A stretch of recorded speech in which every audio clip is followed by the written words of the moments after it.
Olá, boa tarde, seja muito bem-vindo. Nós estamos ao vivo, agora são 15 horas e 30 minutos pontualmente, pelo horário de Brasília. Eu sou o Kleber Werneck e a partir de agora você confere comigo as principais notícias nesta edição da tarde do Redação HIT. E nós vamos abrir essa edição falando sobre a deputada Carla Zambelli. Isso porque a primeira turma do Supremo Tribunal Federal formou maioria para confirmar a perda do mandato da deputada. O julgamento está acontecendo em plenário virtual. Os ministros Alexandre de Moraes, Cristiano Zanin e Flávio Dino votaram a favor da decisão do ministro Alexandre de Moraes.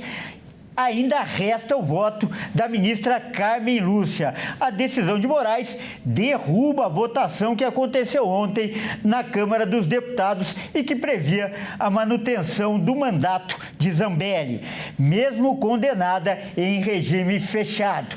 O ministro determinou a perda imediata do mandato e ordenou ao presidente da Câmara dos Deputados, Hugo Mota, que desse posse ao suplente em até 48 horas, e a gente traz mais informações ao longo da nossa programação.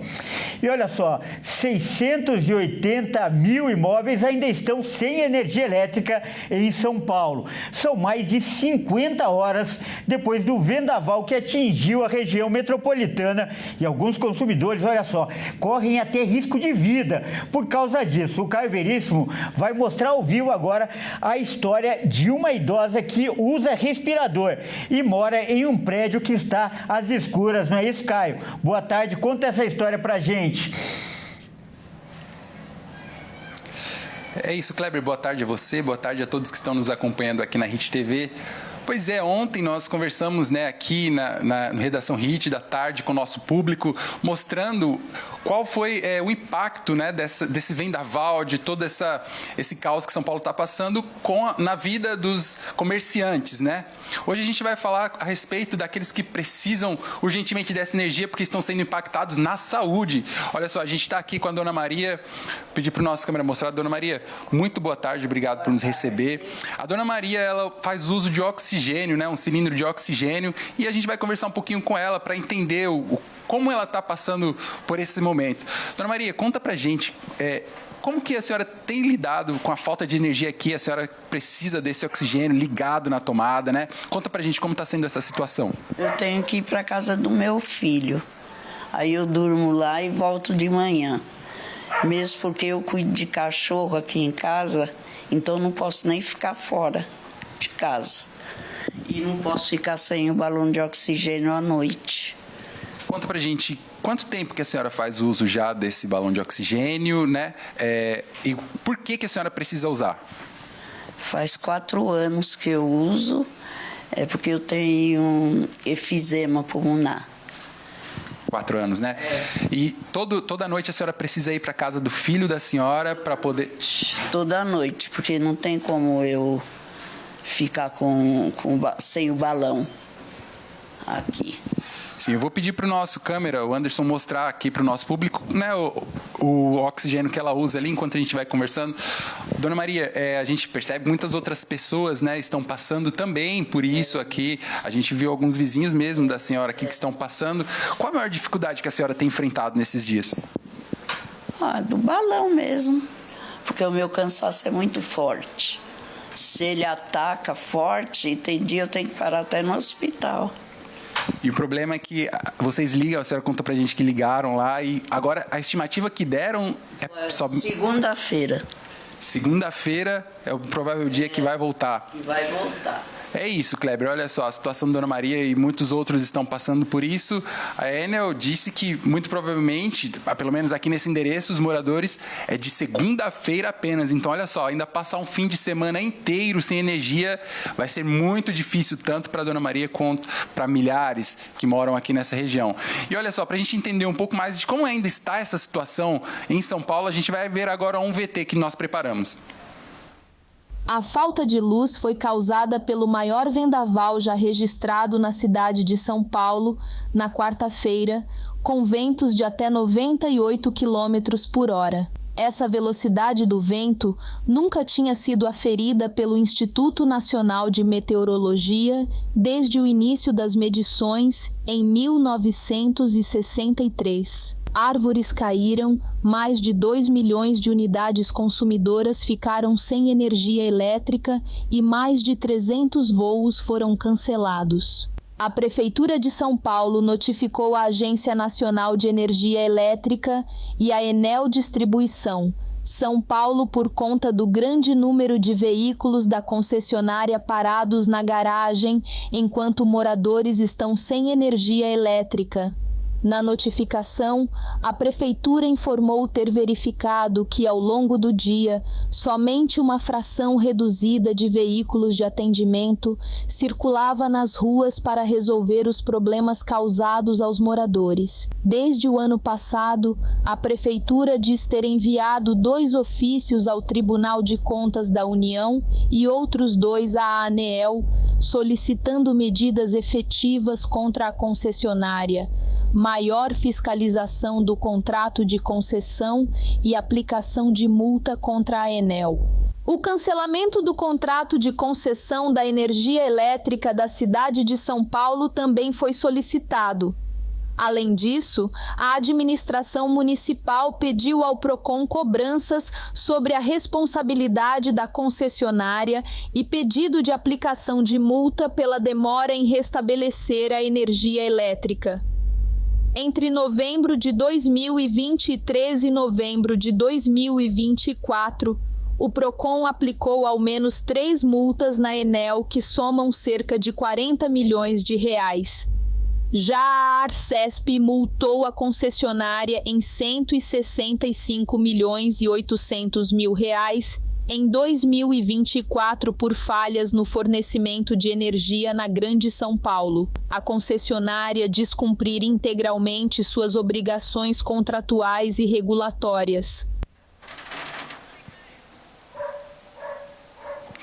Bom, e como nós falamos, mencionamos, aqui está o cilindro de oxigênio que a dona Maria usa. Isso aqui é o necessário para ela poder estar respirando, estar bem de saúde, estar disponível para estar andando, se sentindo bem. Ela necessita disso e precisa estar ligado na tomada. Então, ela precisa urgentemente desse aparelho ligado e é essa a causa que ela está passando, essa dificuldade. Por isso, ela precisa que o filho vá buscá-la, vá trazê-la todo dia. Essa dinâmica que tira ela da rotina é muito difícil e muitos outros estão passando. E olha, a gente vai ouvir agora uma entrevista que nós tivemos com o porta-voz da Enel, ele explicando o lado da Enel agora, por que a energia não voltou. Vamos escutar o que ele falou.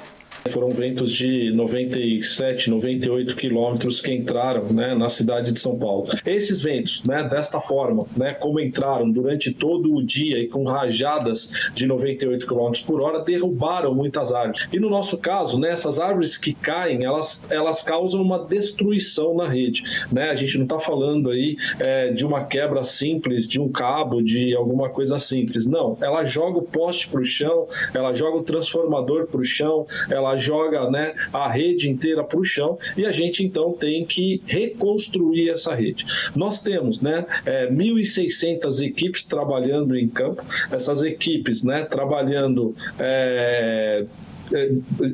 todo o dia para fazer o restabelecimento no menor tempo possível, e a gente tem algumas situações complexas onde a gente, como falado, vai ter que reconstruir a rede, outros casos de menor complexidade, cada uma tem aí o seu tempo de atendimento.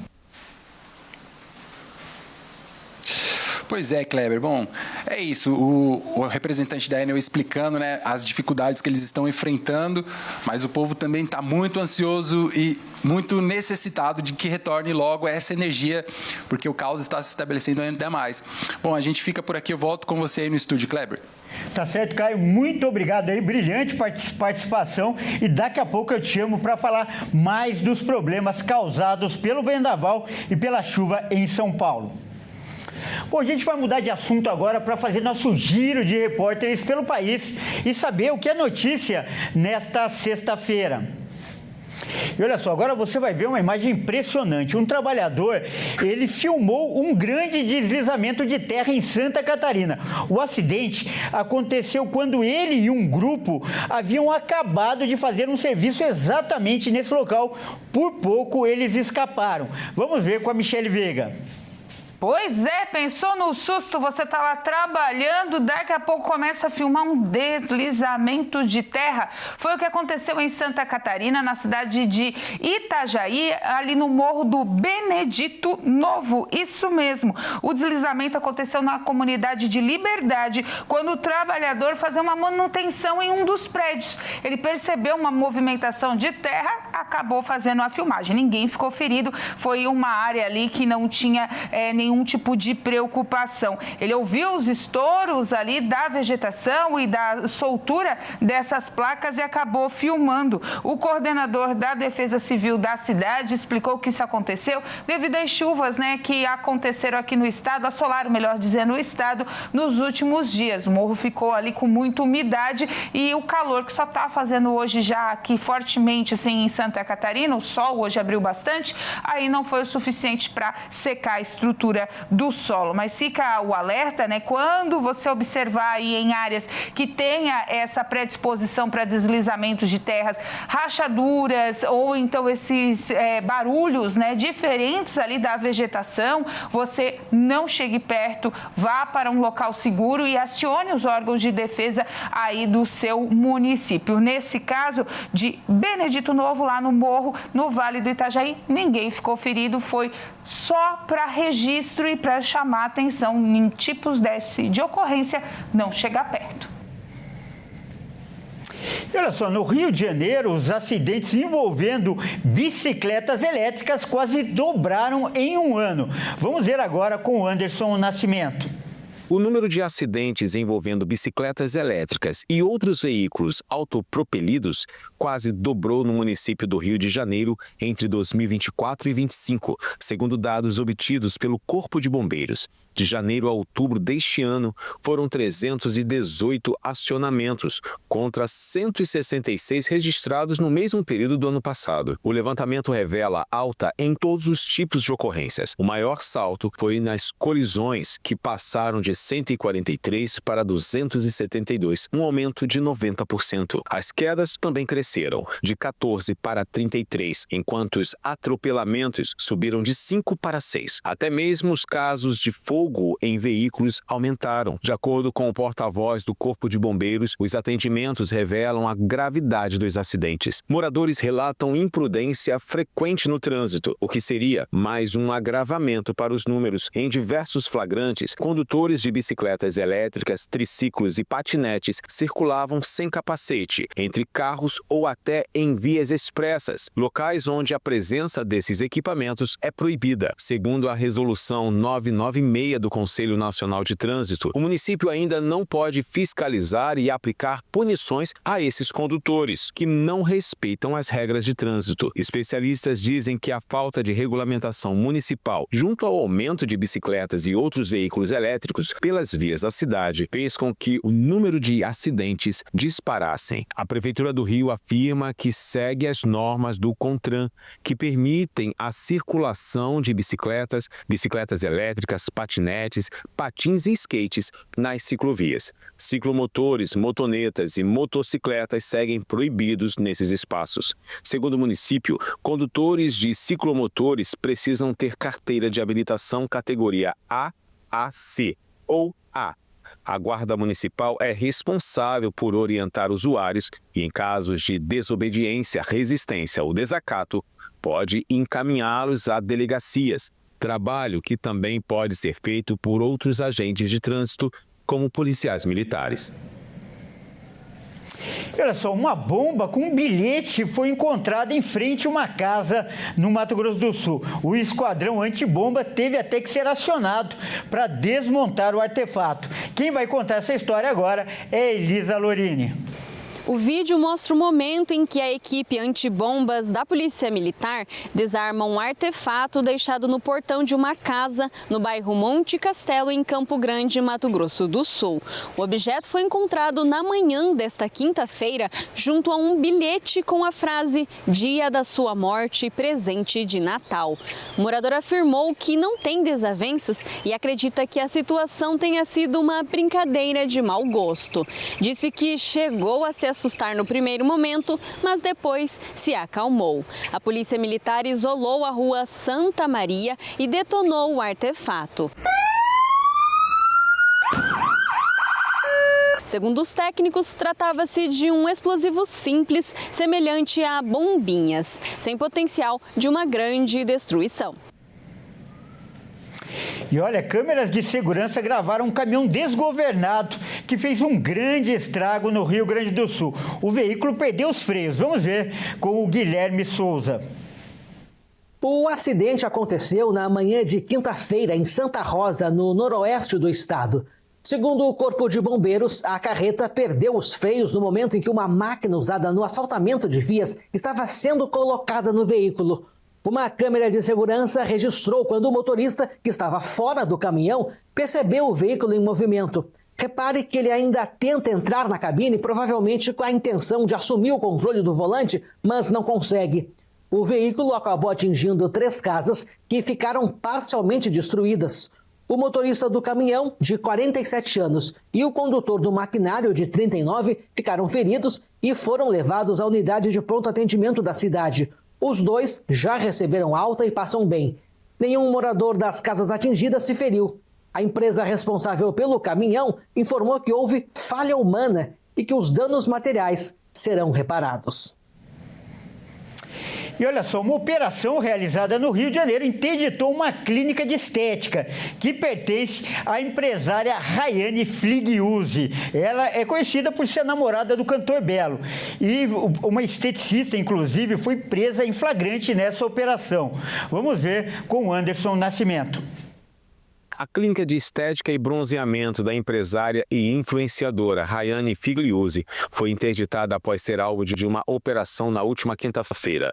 O espaço VIP Bronze fica na Taquara, zona sudoeste do Rio.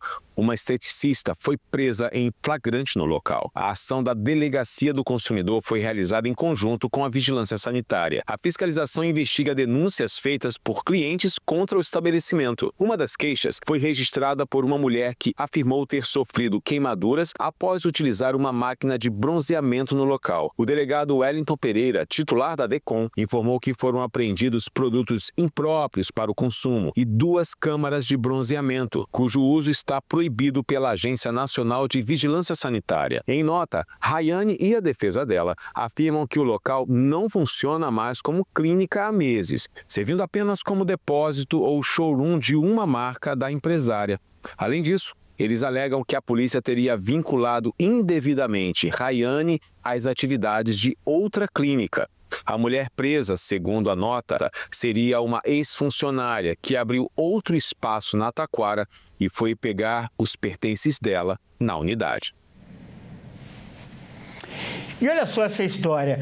Cansados de esperar pelo poder público, moradores de uma cidade aqui do estado construíram um quebra-molas por conta própria. Quem vai contar essa história que aconteceu lá no Rio Grande do Sul é o Diogo Lachmann. Vamos ver. Essa é uma daquelas atitudes que a população toma quando já não aguenta mais esperar. Moradores de uma rua na cidade de Santa Maria, na região central do estado, decidiram construir por conta própria um quebra-molas de concreto.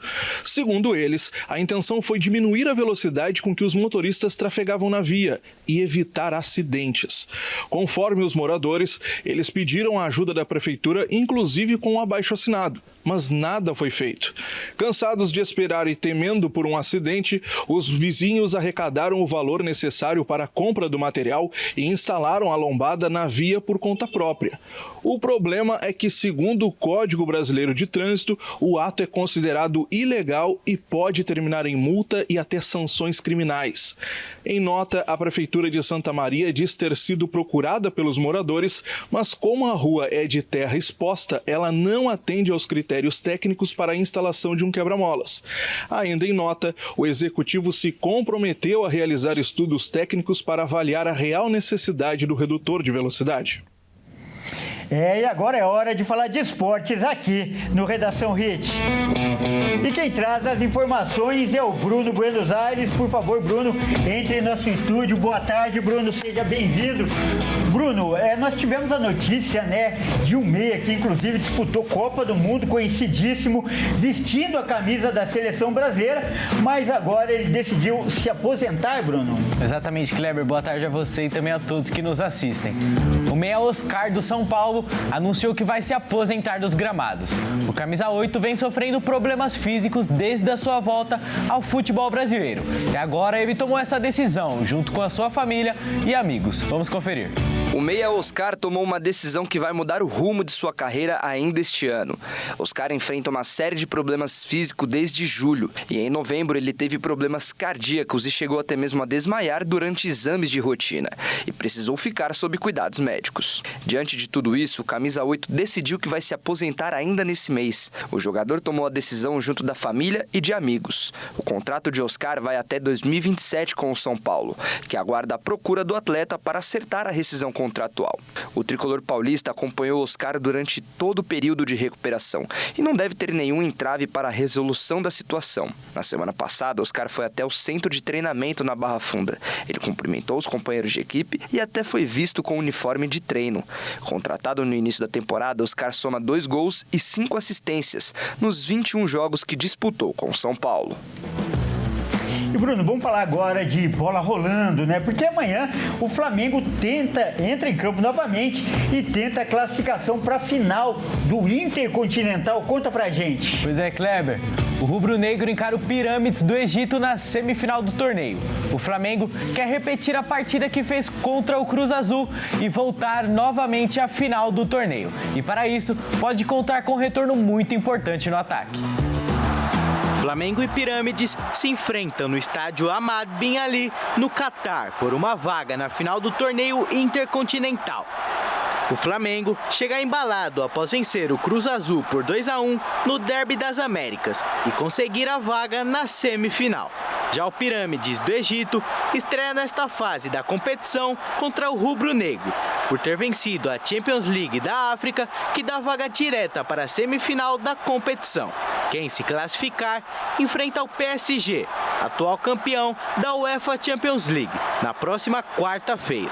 Em relação às iniciais que começaram a partida contra o Cruz Azul, Felipe Luiz pode promover mudanças na equipe por conta de poucos dias de descanso que afetaram a parte física dos atletas.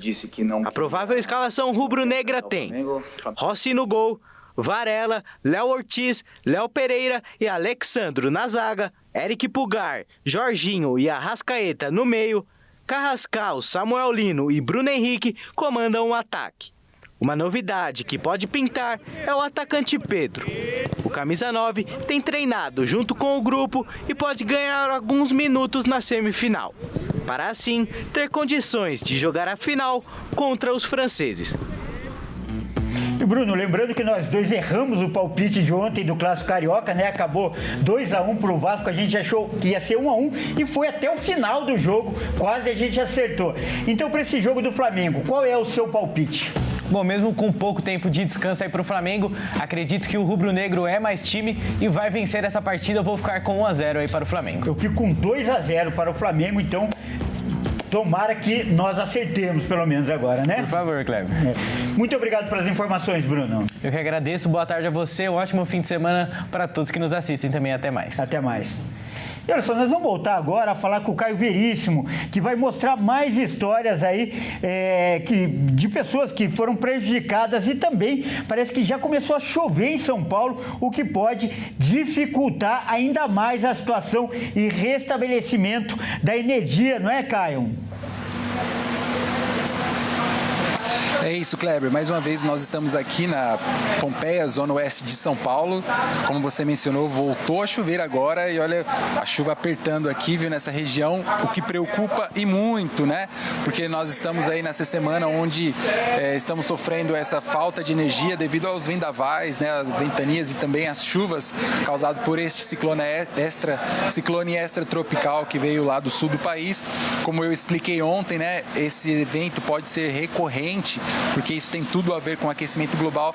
Mas olha só, a gente vai ver um vídeo agora, uma situação muito difícil de lidar, que é um funcionário da Enel cobrando pelo serviço, o que chamou muita atenção na rede social.